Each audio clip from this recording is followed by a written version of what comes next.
एक जांच आधिकारिक तौर पर शुरू हो गई है। सुप्रीम कोर्ट के रिटायर्ड जज जस्टिस बीएस चौहान की अगुवाई में बनी समिति अब इस पूरे मामले की जांच कर रही है।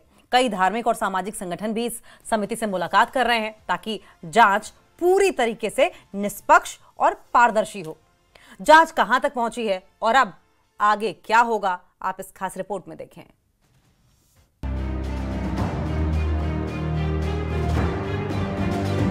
लद्दाख के लेह जिले में 24 सितंबर की घटना की न्यायिक जांच अब औपचारिक रूप से शुरू हो चुकी है।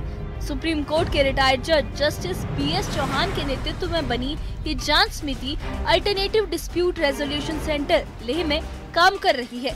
समिति का उद्देश्य उस दिन में हुई हिंसा और घटनाओं की पूरी सच्चाई तक पहुंचना है ताकि तथ्यों के आधार पर रिपोर्ट तैयार की जा सके। जस्टिस बीएस चौहान ने बताया कि जांच पूरी तरह पारदर्शी होगी और हर व्यक्ति को अपनी बात रखने का मौका मिलेगा। उन्होंने कहा कि जो भी इंसान या संस्था इस मामले से जुड़ी कोई जानकारी या साक्ष्य सामने लाना चाहते हैं, वो 1 महीने के अंदर समिति को उसे सौंप सकते हैं। जस्टिस चौहान ने ये भी कहा कि समिति 3 दिसंबर को दोबारा बैठेगी ताकि आगे की जांच पर विचार किया जा सके। हमने नोटिस जारी किया है कि जो भी मिलना चाहे हम सबसे मिलेंगे और हम नोटिस में कहेंगे कि 30 दिन के अंदर जिसको के पास जो इन्फॉर्मेशन हो वो कमीशन को दे दे, जो एविडेंस हो वो हमको दे दे। फिर हम 10 दिसंबर से यहीं बैठ के सबको एग्जामिन करेंगे, सबसे मिलेंगे। और चीज़ें public inquiry open to all, कोई भी आवे मिले, कोई दिक्कत नहीं, क्योंकि उसकी एक फॉर्मेलिटी होती है, प्रोसीजर होता है। पब्लिक को नोटिस दीजिए, बताइए कि हमारा क्या टर्म्स ऑफ रेफरेंस है, हम क्या चाहते हैं, आप क्या इन्फॉर्मेशन हमको दे सकते हैं।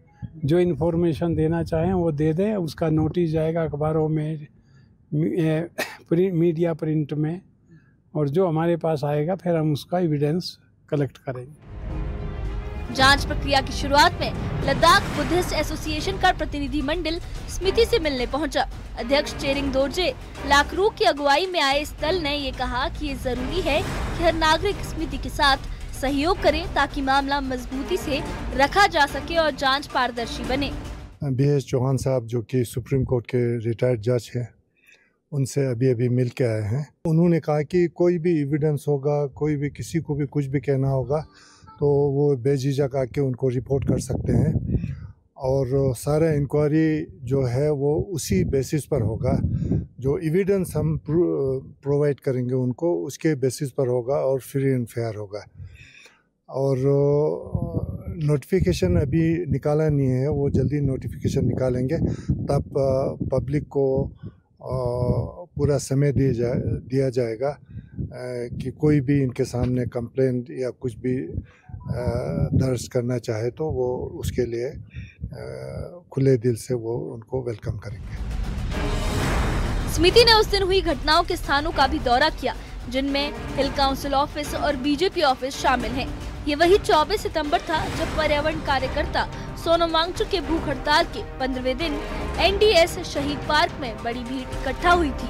हालांकि स्थिति अचानक बिगड़ गई और टकराव की नौबत आ गई।